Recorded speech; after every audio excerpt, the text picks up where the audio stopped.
Hello, how's it going? Hope you're doing well. Today I got a special video for all of you out there, and I really hope you stick around and check this one out because I think it's going to be worth your time. I am playing some historic best of three Mono Blue Merfolk.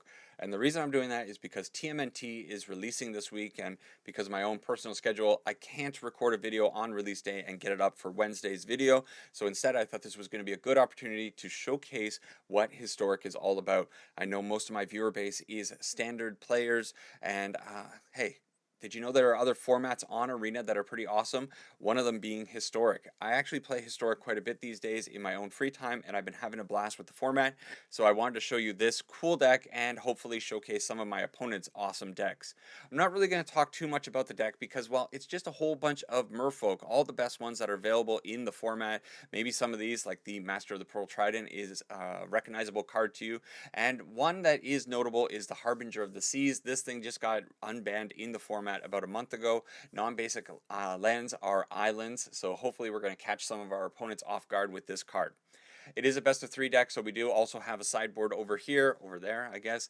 And yeah, let's hop into some games and try to have some fun in Historic, see what this format is all about. See you over there.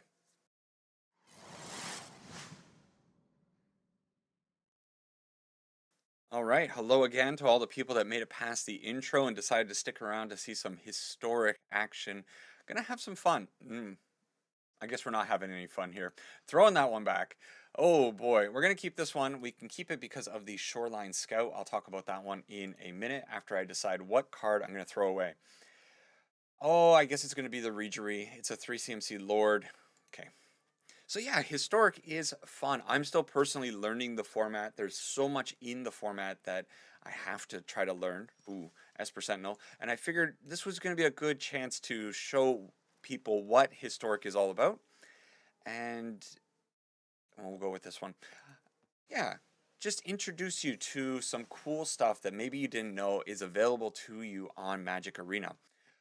I'm going to try to introduce the cards as they come out too, because this is going to be a lot of new stuff to people. Esper Sentinel, pretty common white human soldier artifact creature in the format. We are playing against auras, and we might be in a little bit of trouble. The opponent is offering up the trade here with the Esper Sentinel. We're not affected by this because this is non-creature spells, and we're not playing a whole bunch of non-creature spells. I think it might still be okay for me to get... No, we're not blocking here. Go ahead. You want to get in for one, you can get in for one. Let's attack in with the Shoreline Scout. We also have the Hex Catcher here that we're going to be flashing in. And hopefully we can make it to the next turn because we do have the Harbinger of the Seas here. Harbinger of the Seas is going to turn all of these into islands. And if the opponent doesn't have any basic... Okay, they don't have any basic lands right now. They could end up being in a little bit of trouble here. However, this Light Pause is going to get out of control. If you're not familiar with Light Pause, if you weren't playing a couple years ago when this thing was a menace, whenever an aura you control enters, if you cast it, you may search your library for an aura with mana value less than or equal to the aura that came in. So basically, they get to they play the Griff's Boon, they get to go and find another 1 CMC aura. That was a long-winded way of saying that's what they get to do. We get to put out the Harbinger of the Seas, so the opponent is now kind of cut off on mana. The problem is they also have a 3-turn clock on us. That is a huge problem. So yeah, all of these are now islands. Their deck is stopped. We need to get rid of the Light Pause. I need my bounce spell, and I don't have it here. Okay, this position is bad. What I'm thinking is maybe I put out the Mindspring Merfolk and then try to draw into a bounce spell. I need to find Stupor. So if I put out the Mindspring Merfolk this turn, and I put out the... Oh no. Yeah, I needed to do that. I also need the trainer on the field to give a discount, but I also need... Man, the Shoreline Scout on the field to get me another... Okay, no, it needs to go... we need to do it this way. Okay. And let's just attack. We get to attack in with these two. We do have a good clock. You know what? I'm just going to put the Shoreline Scout on the field as well. Wait, should I? Or do I need the trainer? I have to make a decision here. If I go with the trainer, I can exhaust to put the training grounds on the field. The training grounds is going to give me a reduction on this stuff, which will let me draw cards or do the mind spring thing. No, you know what? I think I just have to go wide. Yeah, we're going to go wide. That's all we're doing. I'm going to decline on this, and then next turn swing with the team. Hopefully, maybe we top deck the Stupor. Maybe we top deck a Lord. Oh, they don't swing. It's crazy. Oh my goodness. And we top decked the best Lord. Island Walk, baby. Oh man, this format is goofy. Man, oh man, look at this is exactly what I came here to do, turning off all of their lands. Oh, Wizards, please fix this, please. Okay, against this deck, we're 100% bringing in the Dismembers because we need to be able to remove the Light Paws or the Core Spirit Dancer. It's a little sketch, but that's what we need to try to do. Taking out probably the Marrow Regery, we can cut here. We're just going to cut just a little bit. Svalin, I think, is going to be pretty safe on the field. Once it gets out there, it's not going to be removed too easily. And let's get rid of one of these 1 CMC Mindspring Merfolk. Okay, let's see if we can do that again. Locking out the opponent, making them not able to play anything is what this format is all about. There's the Sink into Stupor, which was the card that we were looking for on in the previous game. This thing allows us to return target spell or non-land permanent to its owner's hand. We could have... Nice. Okay. We could have bounced the Light Paws when they were stuck on mana. Let's go out with the Shoreline Scout and pitch a Shoreline Scout to get our 3rd mana source so that we can definitely Sink into Stupor at some point. I think that's fine. I want to keep the Trainer and the Mindspring Merfolk. These are pretty awesome cards. With the Training Grounds on the field, this becomes a draw for 3. And then the Mindspring Merfolk, we can do X here, which will, oh wow, be a little bit cheaper. So the opponent had, man, that's a really great combo from the opponent. We are in trouble. We're just going to put out both of these cards and pray that they got everybody's favorite card, Shelter by Ghost. Terrorizing Standard, equally terrorizing this format as well. Because they cast out the Demonic Ruckus for the plot, it was 2 CMC, allowed them to go get the 1 CMC thing. So we're just dead here. We didn't have the removal. I think Sink into Stupor is probably a little bit too slow for a reliable removal spell against Light Paws, and I guess I need to mulligan into Dismember a little bit more aggressively. Shrine to Nykthos is good here for the future. We could bounce something this turn. Oh my gosh, I think we just die though, right? We can bounce the Ethereal Armor to maybe stay alive. I don't know how much damage they're going to have. I mean, we're dead, right? We're going to try it. But unfortunately, I'm just struggling to stay alive for no silly reason here. We bounce the Ethereal. They might have a way of flashing something into... they should have let the bounce happen, I think, beforehand. I think it doesn't really matter because it's probably still going to be 8 damage no matter what. But if they had waited for the Sink into Stupor to resolve, they could have gone and gotten another Ethereal Armor. So just enough damage from the opponent. That's the kind of stuff that you can do. I know I personally love Light Paws. I think probably a lot of people hate it.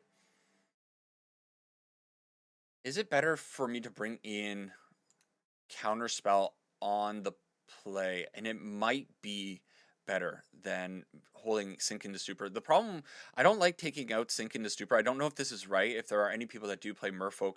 The thing is, Sink into Stupor is kind of part of my mana base because the backside is the springs. So I have 20 basic lands and then 4 more with the Sink into Stupor. And I don't know if it's okay for me to be removing the Sink into Stupors. Anyways, we're going to bring in Counterspell because we can possibly have 2 mana on the field when they go to play out their light pause, and maybe we can counter the light pause before it becomes a big problem. That's what I'm thinking. We get to play first. We find the Dismember. Dismember's probably going to be good enough. We haven't shown the opponent that we have this yet, so we might be able to catch them off guard. It might also be the case that they put out a card that protects the light pause, or they might have the Shard Mage's Rescue. So we're definitely not out of the woods yet. But if we can get up to the Harbinger of the Seas on turn 3, it will be a quick turn 3 Harbinger. Maybe they're also mulliganing. Best of 3. No hand smoothing around here to save you, opponents. Okay, they went down to 5 cards. We put out the Shoreline Scout. Why not turn an island into a tropical island? Turn a basic thing into a very expensive card that most of you will never get to play, right? Most of us. I'm not going to be able to play it either. Mother of Ruins. So they do have the protection for the Dismember, unfortunately. Mother of Ruins. Target creature you control gains protection from the color of your choice until the end of turn. The only way we're getting out of this one is if they don't find a basic land. And I think this deck is actually not playing a whole lot of basics. Oh, the Prismatic Vista is exactly what they needed. Oh, unfortunate. It's super unfortunate. What do you got? Sheltered by Ghost? Okay, let's take the opportunity. She can give herself, target creature you control, she can give herself protection. Isn't that insane? Mother. Okay. So, that's going to happen. It doesn't, I didn't want to waste the Dismember there. It's fine. We can make a Training Grounds at the very least. They take our Track Hand Trainer, and we're going to run out the Harbinger of the Seas and just hope that things work out here. If they attack in with the Mother of Runes here, I might take the opportunity to hit them with the Dismember. They didn't, though. I probably should have just attacked with the Shoreline Scout before putting out the Harbinger. Okay. Boom. They're down to 13. They are limited on their mana. Wow, Fragment Reality. Okay, it's fine, it's fine. We get a Master of the Pearl Trident coming in for us. That's an okay card. And they've plotted the Demonic Ruckus. Oh, double Dismember. Do I take... okay, we're taking 8 damage here, boys. Oh, no, wait. Hang on. Of course, they have Sheltered by Ghost. Oh no. Sheltered by Ghost is such a problem. It's always a problem, isn't it? Okay, let's attack in for 5. Maybe I need to try to catch them when they... Oh, they can give protection. Oh my god, it's so... I forgot that they can do that. Okay, bad player. That's fine. We get to murder her. Pay the ward. Mother down. It's massive for us. We get our Track Hand back, and we have the Dismember for the future thing. Actually 5-head play against the Mother of Ruins, and it was completely accidental. They get to draw a card here, but we have the double Dismember. Wow, the opponent trying to save 3 damage there against us with the Mother absolutely saved our butts, and we are now in a pretty good spot. We're going to put the Svalin on the field. It pumps up the Shoreline Scout ever so slightly, and I can conjure something, but I'm not going to be doing that. I may as well put out the island. So we are getting a little bit of a reduction. This is costing 3. And Hushbringer, not good enough. Hushbringer against us is probably a bad card, I think. And we take down a win with Merfolk against a very powerful Auras deck. Good stuff.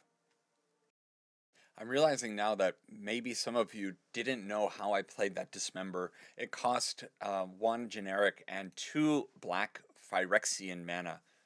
Ooh, yeah, we can keep this one. It's a little sketch, but we'll try it. The Phyrexian mana we can pay 2 life instead of 1 generic black to do that.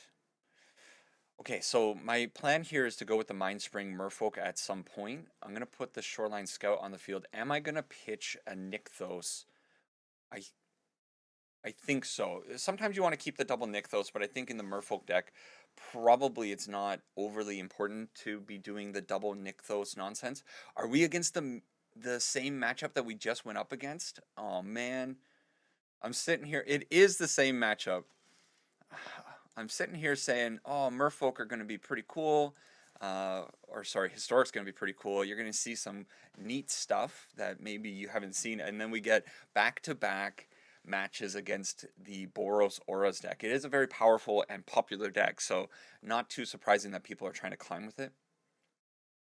If we pull a Harbinger of the Seas right now, oh boy, we're in some good shape.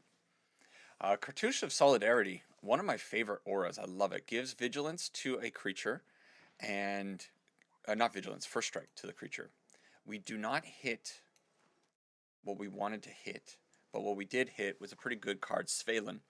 This card also makes a 1/1 warrior with vigilance. And I don't think I can attack in yet, so we're not going to do that. Next turn, we're going to have access to 6 mana with the Nykthos. So what I can do is just try to draw a bunch of cards, put +1. It's such a problematic card, right? Everywhere it goes. That's how you know that this card was pushed, is because even in Historic, it is an absolute beating. Okay, so I think at this point we kind of lose. We can do the Mindspring Merfolk to gain a little bit of traction here. What I mean by that is, yeah, Mindspring Merfolk to gain a little bit. I did say the right thing. We get to make 4 mana, so we can tap down one of these for X2, draw 2 cards, put +1/+1 counter on all of our boys, and then attack in for 5. It's not great, but it's something. Perhaps I should have, I don't know, maybe I could have held back. The trainer is going to be actually very big on this next turn because we can put it out. We can get a little bit of a reduction on the second Mind Spring. Am I taking 8 damage? Well, I guess I am. It has Menace. We're taking 8 damage, whether we like it or not. Doesn't matter. Okay, let's try drawing as many cards as we can. We will conjure this onto the field. This gives us 6 mana. We can't put out the other Merfolk yet. So 6 mana. Now I can put it out. Is it worth it to put it onto the field? Yes, it is, because of future things. And now we can do this for, we have 7 mana, so we can do it for X5. Okay. We get to draw a bunch of cards. We're not finding anything that we need. So now we need to at least hold back, I think, 3 blockers. So that if they remove, man, I think I need to hold back even more than that. Okay, we're going to try our best. The Merfolk Trickster could be interesting for tapping down this Esper Sentinel. Aegis, that's fine. We're just at the point where we're going to be, there's a tap down, yeah. So I was right to hold back even more creatures. I need to put 2 creatures in front of this or I die. Do they have trample? Nope. That's fine. So they're just gaining life now. Oh, they apparently had trample. What was giving a trample? Oh, the ruckus gives it trample. Okie dokie. There were so many things on it. I usually just go by what's here symbolized, but they had so many different things on it that they were just hiding everything. And they had ward 2, which I didn't even consider, or ward. Hang on, do they have ward? Not ×2, sorry. Just ward 2, of course. Tough one because, let's bring in the Dismembers. I think very similar play to what we did on the previous game. I think these counterspells and the Dismembers are going to be good. Did I say Dismember? And then we have to just trim ever so slightly. Again, I think Stinkinto Stupor is going to be a little bit too slow. Miro Regery also too slow. Svalen will cut, and I think we go 1 and 1 this way. Yikes. So Aura's coming back for revenge. Once the Aura's deck gets moving and they get a little bit of protection, I mean, there's not a whole lot that you can really do against that kind of deck. I don't... Yeah. Oh, okay. I'm going to keep it. I'm on the play with the Harbinger of the Seas. That's the only reason I'm keeping this one. I am praying. Oh man, which one? I think it's better for me to get rid of the Mind Spring Merfolk. So the Hexcatcher actually has another ability. I can sacrifice a Merfolk, counter target non-creature spell its controller, unless its controller pays 1. The reason I like that card is because I can maybe counter the Sheltered by Ghost. Sheltered by Ghost, obviously, one of the most problematic cards for me in this matchup. As long as they don't have a basic land here, every single time, how can they be such good gamers? I swear, this Harbinger of the Seas just doesn't really work out for me. Okay, we'll get in for 3 damage. I'm still going to play out the Harbinger because it will limit them ever so slightly. We can still counter something with the Hexcatcher, I suppose. Man, everybody's packing their basics when they need them. Okay, so they only got 1 card to play here, though, so that is good news. They do get a 3/5, which makes things a little bit tricky for me to attack in. But I guess we're going to go Svalen. Why not load up the field? And I'm going to decline showing them that card there. So now with the 3/5 Core Spirit Dancer on the opponent's side of the field, we basically need the Island Walk Merfolk Lord. Okay, that's not bad. Actually, it's pretty good because they might think that this is like a bluff attack. And the Sink into Stupor is also huge. We get to flash in the Hexcatcher. We catch them off guard with the Hexcatcher, and we get a 5/6 that would kill that card. Now, unfortunately, the opponent is on the play, so Counterspell loses quite a bit of value here. We can't get their Core Spirit Dancer or their Light Paws. So is it worth it to go into the Sink into Stupor? I think so. So we're going to take out 1 Counterspell, go Sink into Stupor. Spell Pierce is good. The problem is that this card still draws a card when they cast the aura, so it doesn't, but it's still good to get rid of the aura.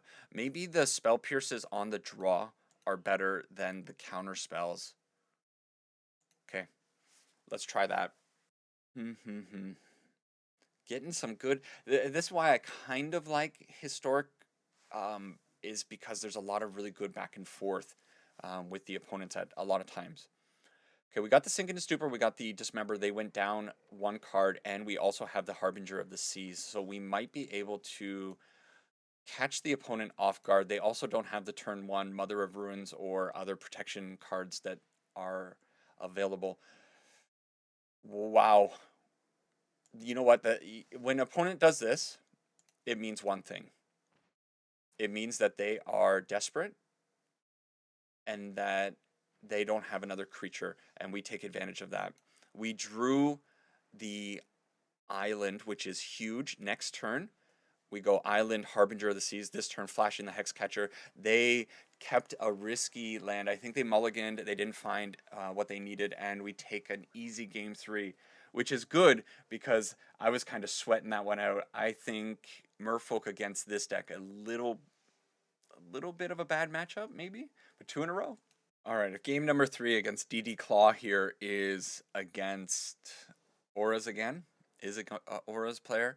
I think probably we're going to cut this one and just go on to something different.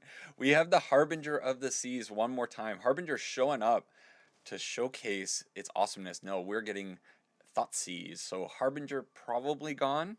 I have to imagine that most players are pretty aware of the terror of the Harbinger of the Seas. They know they are playing blue and black, so they might have removal for it. Who knows the case here. Let's trade an island for a tropical island. Doesn't hurt, I suppose. So we are against a Dimir deck. I think Dimir... Okay, there. That explains things. Psychic Frog. We are in trouble. So we'll put the island on the field and not attack. If you're not aware of Psychic Frog, this is probably one of the new, like, representative cards of Modern and Historic. It is such an overwhelming card. It does so much. You can read it all there. But essentially what it's saying is, I cannot attack. And then they get to draw cards off of it. It's... oh, man. But we do have the Merfolk Trickster. Of course, they have a second Psychic Frog. Yikes. We get to flash in the Merfolk Trickster at the very least, tap down their Psychic Frog. I don't think I was going to be willing to block if they tried to attack in with one of them. And let's throw out the Harbinger of the Seas and try to cut them off of their mana ever so slightly. They will be down to... I mean, they're fine. 1 black source, 2 blue sources. And I think a deck like this usually is trying to reanimate something. The idea is that they're going to pitch stuff into the graveyard with the Psychic Frog and then bring it back to be a real terror. So we're cutting off the Watery Grave, fine, but until we can find Master of the Pearl Trident to give us Island Walk, we're not really getting in against these Psychic Frogs. But if they start attacking with the Psychic Frogs, we are really not in a position to block without any Lords. We're going to have to put out the Mindspring Merfolk on the following turn to, at the very least, gear up towards this Exhaust ability. So they're drawing. It's also possible that they're holding a whole bunch of black cards, but there's no way that they don't have castables. With this one swamp, they can kill something at the very least. They might have Fatal Pushes, though, something like that, which is not good against the Harbinger of the Seas. Yeah. Okie dokie. Well, we're still not attacking, so I think probably we're just playing out the Mindspring Merfolk. We're going to just load up the field. We're going to play like we are expecting a Master of the Pearl Trident very soon from our deck, and then we'll maybe be able to attack in. Even then, though, I'm not going to be too confident attacking in against the swamp. There's the Blood Chief's Thirst. They know the power of this card. In fact, they removed one of them earlier. It's a very powerful card. Being able to dump all of your mana into this and just draw as much as possible is just so good. And then, you know, getting the +1/+1 on the Merfolk is good. It's definitely the most powerful card on our side of the field. So I could block the Psychic Frog here. Okay. Island Cycle. Okay. So they have a mysterious card and an island in hand. They didn't get a basic island, interestingly. Okay, we're not blocking anything because it has flying. I hate this card. We're definitely going to have to bring in some way of murdering it in game number 2 and 3. I'm assuming we're losing this one because even though the position maybe looks okay, it's really not that great of a position. I can't attack with 2 power creatures because this goes up to a 2/3 very easily with this Watery Grave. And they're just going to start gaining so much value. The Mindspring Merfolk needs to make it through this turn, so at the very least next turn I can draw X3, possibly X4 if I draw a land off the top of the library. But they are pinched on mana. They do just have a whole bunch of islands. No, my goodness. They're drawing with the Lorien Reveal. Draw 3 for 5. Not bad. Most people are just using this for the island cycling. But now they're going to load up these Psychic Frogs and probably give at least one of them flying. Yeah, they drew a whole bunch of lands that they're very easily pitching into the graveyard. But it looks like our Mindspring Merfolk might be surviving. They could find another Blood Chief's Thirst here. They could find the Fatal Push that they're certainly running, but they don't. Okay. I think no matter what here, I have to do this for X3. I need to draw cards to get back in this game. I need to find Lords. I need to find Master of the Pearl Trident, most importantly of all. And we don't. But what we do find, two pretty good cards. The Hexcatcher is a Lord. Svalin is a Lord. Lord-ish. She's a pseudo-Lord. She doesn't give +1/+1, but she's letting us do stuff. Still no attack. And again, until I can find the Master of the Pearl Trident gives me lethal on the next turn, crazily enough.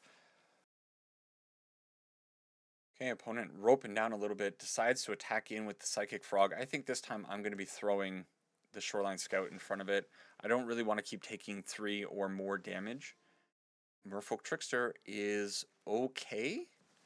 So let's put the Svalin onto the field, and Merfolk Trickster could potentially give me a little bit of a clear pathway on the following turn if I'm able to tap something down and then put out the Hexcatcher. Okay, Svalin resolves, and so we're just going to pass the turn now. No attacks, considering that these Sacred Frogs can get awfully big.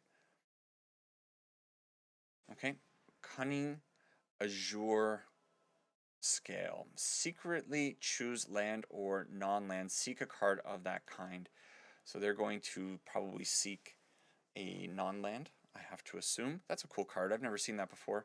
It otherwise is a 5/5 flash flying creature. Okay, that's scary, man. Alchemy cards are in the format. That's one thing that I need to mention. I don't have any in my hand right now, but I do. One of the Merfolk that we are playing is an Alchemy card, the Training Ground Merfolk, I believe. Okay, I think the opponent is being very cautious with their swamp. They only have one source of black mana, so they're choosing not to cast out cards like Barrow Goyf here. If they give flying, it's going to be hard for them to give 2 creatures flying. I don't know. Maybe I take the hit from the one frog that is flying. Let them draw 1 card and then flash in the Merfolk to. Are they going to try to give both of them flying? It kind of seems like that's the case. Are they going for broke here, just trying to like put as much damage on my face as possible? Was their hand so bad? Quantum Riddler. Okay. So this means that they're going to be able to draw some cards. Just a few. That's what this deck does. Draws cards. Empty their hand with the Psychic Frog, put +1/+1 counters on it. Quantum Riddler comes in. If they have 1 or fewer cards, they get to draw some extra stuff. And of course, they have the Thoughtseize. But now they've used. I don't know if this was supposed to be the Merfolk Trickster. It didn't. Okay. In the end, it didn't matter. It was gonna, whatever I put out there, I was gonna get countered. So now I need to basically find a. They use their swamp is one thing I was thinking there. I was gonna say. Now I basically need to find a Lord off the top of the library. They can do potentially 11 damage to me this turn. She also draws me a card whenever she attacks. So I am gonna be able to. Ooh, I see. Okay, so maybe they're not giving flying. No, okay, here we go. This is cool. Oh, it's lethal damage. The opponent, what a gamer. Because they had the Quantum Riddler, they were able to draw so many cards.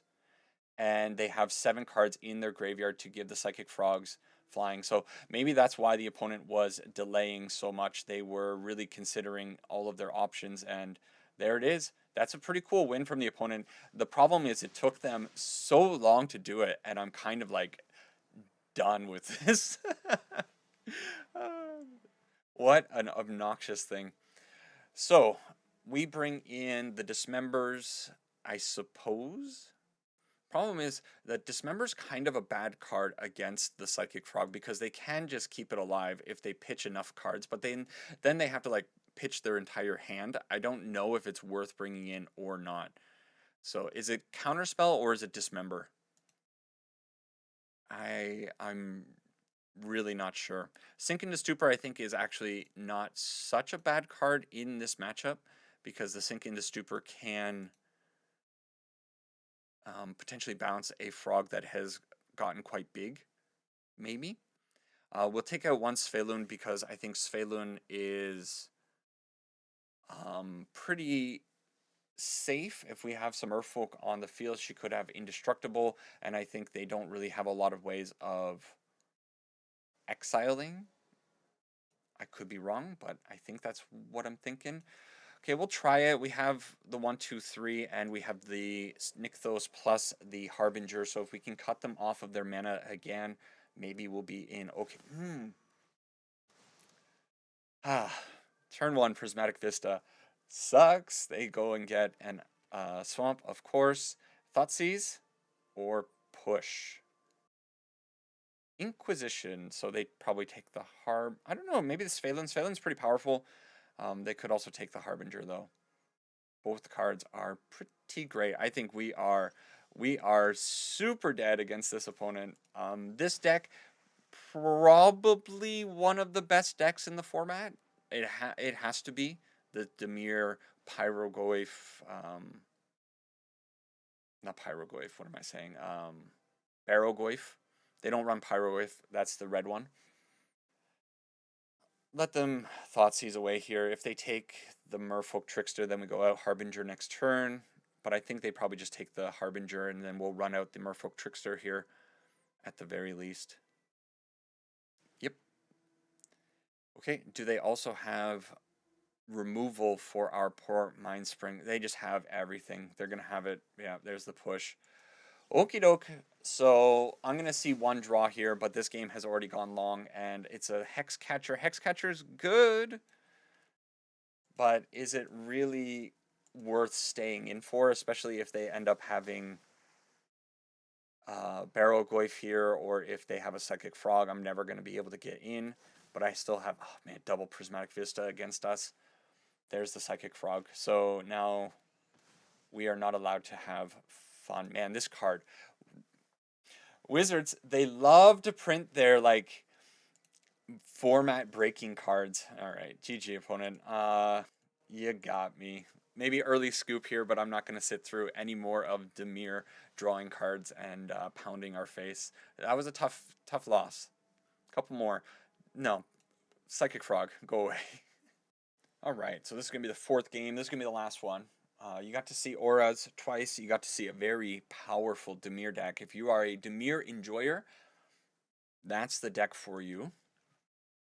This time around looks okay. I don't love getting rid of the trainer, but I think our curve going 1, 2, 3 is just a little bit too good to not get the guaranteed turn 3 land here.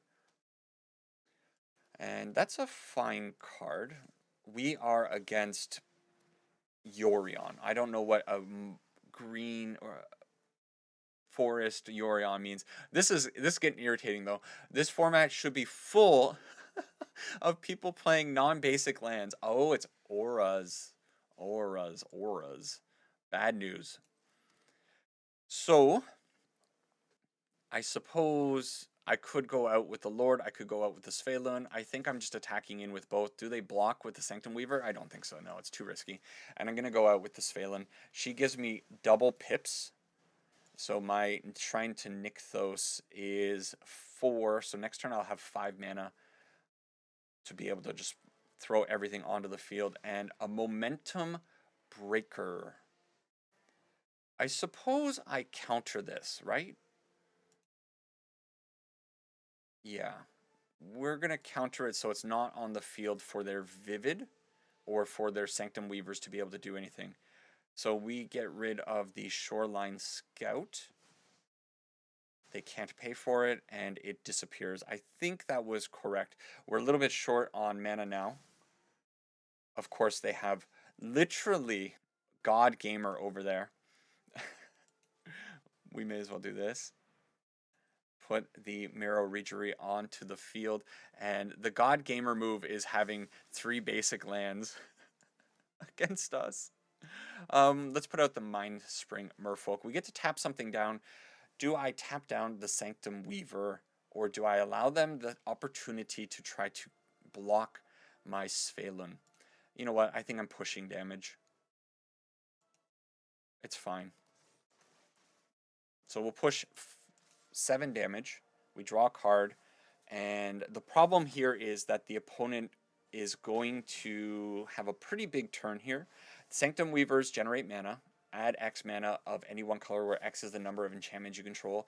They have 2 enchantments. So they currently have a lot of mana. Even more now, because Destiny Spinner is in fact a enchantment. And the One Ring... yeah. I could have tried countering it, but like they have more than enough mana. I would have to sacrifice my entire board. I don't think it's worth it. So what we can do... Basic land Tron. Imagine playing a 5-color deck and you hit every land that you need. And every color. It doesn't matter. We're not attacking in here.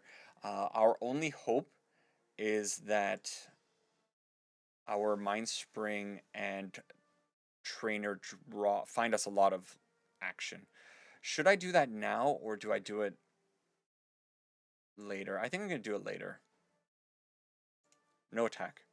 Because they have the One Ring. If you're not familiar with the One Ring, when it enters, they gain indestructible, I guess, until your next turn. They gain protection, so they can't lose life or whatever. But the One Ring is going to start draining them down, so they do need to find a way of clearing the board or getting another One Ring for protection on the field. I don't know. They got to do some stuff. We're going to have a pretty good attack next turn as long as they don't have indestructible, although they are making black mana. Why did they make black mana? I don't like that. Okay, here they go. They're just drawing everything in their deck now. Assemble the team. Sure. Search the top third of your library for a card and put it into your hand. Oh, what did they find? They could find, honestly, more One Rings to just stave off our attack. Yeah. It's so... All right. The format's cool, but all at the same time, the format is incredibly degenerate in a lot of ways, and the opponent having... I mean, enchantments is an obnoxious deck in Brawl and in Historic. Imagine that. They're down to 5 life, so I'm not giving up hope just yet. And we are going to draw a whole bunch of cards, so it is possible that we could do something. They're going to get the Yorion, like, the thing. Maybe actually this is done. They have so much mana. Eidolon of the Blossoms, whenever this, or they're just drawing more cards with that. They still have 4 mana available to them. 4 mana or 3 mana? I don't know if they played a land yet. Momentum Breaker. Again, is this I think this is the position where you kind of just sacrifice something anyways.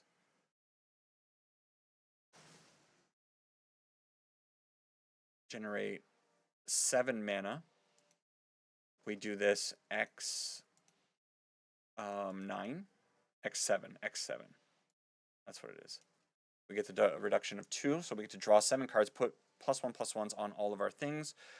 Pretty bad draws, maybe?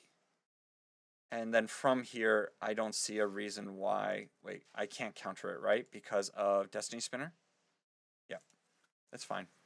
Okay, they just put another thing onto the field. We get to sacrifice something.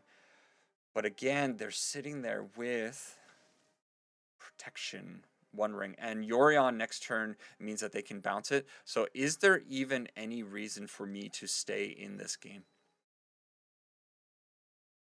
They are draining themselves, though. Part of me kind of feels like there is a little bit of hope with how they're possibly going to be killing themselves. If I put this onto the field, I get a little bit more Nykthos, and then we can flash in a whole bunch of stuff. But maybe I don't need to put the Marrow Regery onto the field. Maybe I should be just flashing out all of these cards on the following turn. Yeah. Okay, no attacks. And I'm going to give it 1 turn here. It's possible that I can maybe like, no, I can't even counter the Yorion. So it's like, what's the point?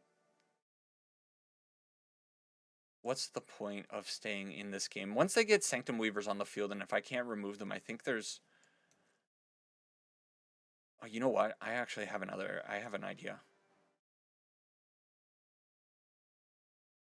I have an idea. Okay, upkeep. Merfolk Trickster.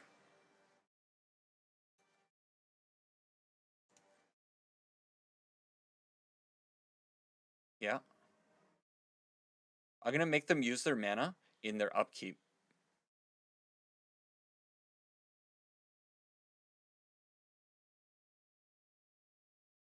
Okay. They're drawing with the One Ring. Actually, kind of a neat position here because our Miro Regery untap, decline. Gets to tap down something, and then the Merfolk Trickster also taps down things. So let's just keep tapping all of their Sanctum Weavers so that they maybe have to let this mana all go to waste, is the idea here. Okay, Merfolk Trickster onto the field, resolved. Oh, I did it wrong. I needed to tap my Shrine to Nykthos. I think it's okay.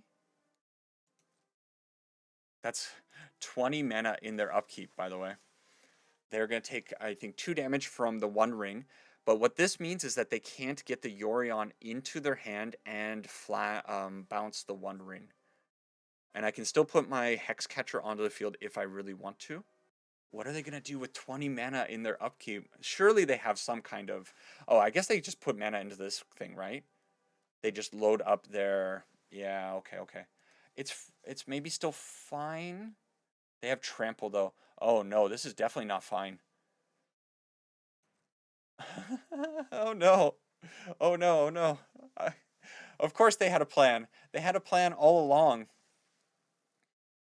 All right. Yeah, this is ridiculous. They can do more. Okay, do I have enough? I still have 1 tap down. I don't know if I have enough. Svalin can soak up 1 of them. They take damage. They okay, go to draw. Pass. Okay. Are they moving to combat? I think we can actually survive an attack from all these lands. Passing to attackers, flash in the Hex Catcher. Hex Catcher tapping down the forest. I don't know. That looked unwinnable, absolutely unwinnable. And for us to take it down, all thanks to all of these tricksters, even though I kind of messed up the Nykthos, I think I should have, 100%, I should have just tapped the Nykthos for all that stuff and then held up 3 on top. It didn't matter. Actually, it didn't matter in the end, the way the mana was. Wow. Unbelievable. Okay, I think probably we need the Dismembers and we need the counter spell and probably the spell pierces. I think I need to bring in all of this stuff. I need to make sure that they aren't resolving anything. I'm going to trim down 1 Svalin because I don't think it's really going to do too much. Harbinger of the Seas feels really bad considering how basic heavy they are. I'm just going to take out all the Harbingers of the Seas. I don't think they're going to be effective whatsoever. Sink into Stupor could bounce something, but I'm going to trim 1. I really don't know if I should be taking out the Sink into Stupors because of what it does, but because it's technically a land. But I think going down to 23 lands with the Shoreline Scout is probably going to be okay. And then from here, the classic trim 1, trainer 1, Mind Spring. And yeah, go from there. Wow. Sneaky Merfolk. Turns out removing 20 mana from your opponent is kind of important. But man, did you see how many crazy things they made? Oh my goodness. All right. Double counter spell. We have our Island Walk. It could be actually kind of huge. They do play islands, I think. there's gotta that's let's guarantee that we get up to our Lord. So we'll pitch the Merfolk Trickster is pretty good because I can flash it in next turn. I can flash it in while I'm holding up the counterspell is kind of what I'm thinking. So maybe I get rid of the Mirror Regery. Or maybe I don't get rid of anything and I just pray that I'll draw a land. Man, that's so risky. I'm sorry. It's such a 50, it's like a 50-50 here, right? I want to keep all these cards. Okay. Master? Get rid of the master? Okay. I don't know. Okay. We'll make the tropical island. I know that was probably frustrating to watch. I don't know. What I was gonna say is you take out your ways of getting, hurting their basic lands, and then that comes flying in. You take out the way of hitting their non-basic lands, and then they have a starting town. That's what I meant to say. Okay, this Merfolk Trickster with the Nixthos is actually pretty good. Double blue pip. Also double blue pip. They have 4 mana. They have a Scythus. I think you cannot let a Scythus resolve because that card just draws them too much. And they're down to 3 cards. So probably that was the right play. Sterling Grove says some words on it. I should have put out, I should have put out the island, I guess. Enchantments you control have Shroud, so we can't bounce anything. So that means Sink into Stupor, not going to be overly great. Are they cracking this? Wow. What does that mean? A little bit surprised that they didn't tap their Leyline Weaver to generate mana before doing the Momentum Breaker. I don't know. Now, this is a weird spot for us because yeah, they get rid of our Shoreline Scout. That's fine. I think it's super fine. And then what is this? You may have this enter as a copy of enchantment you control, except at the beginning of your upkeep, you may exile this enchantment. If you do, return to the battlefield under its owner's control. No. Because I think what that means is they just keep bouncing the Momentum Breaker. From here, Spell Pierce, okay. Mirror Regery onto the field, or Merfolk Trickster onto the field. I think we put out the Regery. Okay.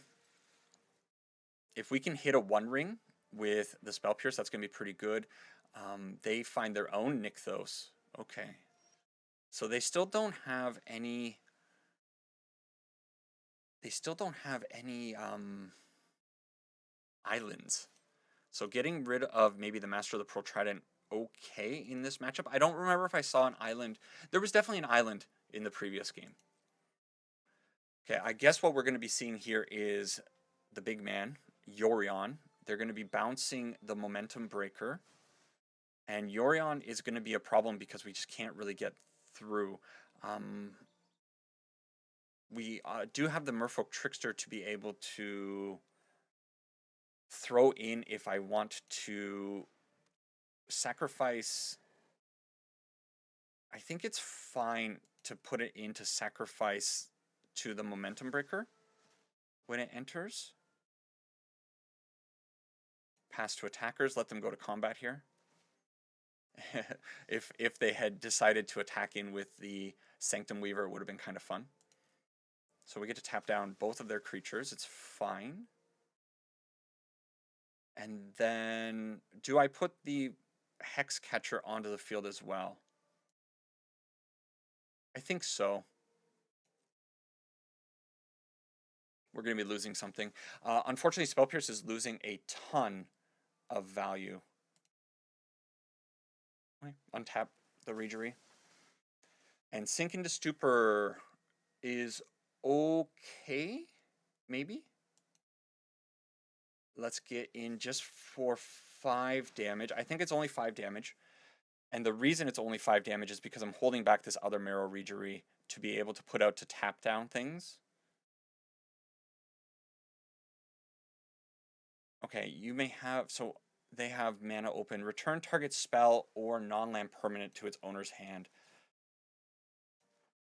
I can't let them have that.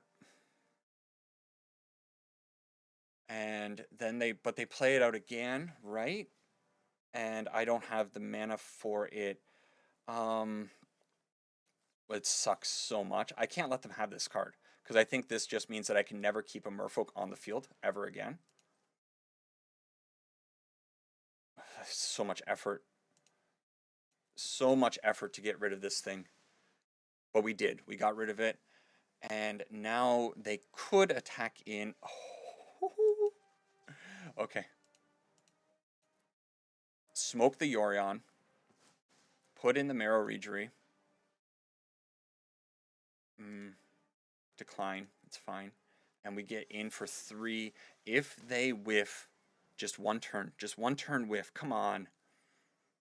They do have 1 extra life here. They can sacrifice this to gain 1 life. And it's a Svelin. Okay. Throw Svelin onto the field. Tap down the Sanctum Weaver. Baby, Merfolk! That was such a cool win. I hope, genuinely hope. I know there are some people out there that stuck around to watch this whole thing because they're like, yeah, they love some AbojiiMTG and they love some historic, at least one person. I hope you enjoyed that one. That was a fun back and forth, and I can't believe the Merfolk were able to take it down. We got a little bit lucky at the end there, having the Dismember to take out the Yorion. We could have, of course, kept tapping it down with the Marrow Regeries, but the Dismember was very good. But that battle over this invocation was crazy. I've never seen this thing resolve. I'm so terrified of it. I think what it meant was that I was never going to be able to keep anything on the field because Momentum Breaker was just going to keep bouncing up and down, up and down, up and down. And yeah. Whew, whew, whew. All right, how about that last game against Enchantments? That game actually got me jazzed up. Like I'm hyped. That was super fun, and that's kind of what you end up seeing in Historic. I didn't exactly have a whole lot of fun against that Dimir control list. I think the Dimir list with the Psychic Frog is just absolutely insane. It just has so many tools. It just digs through its deck way too much.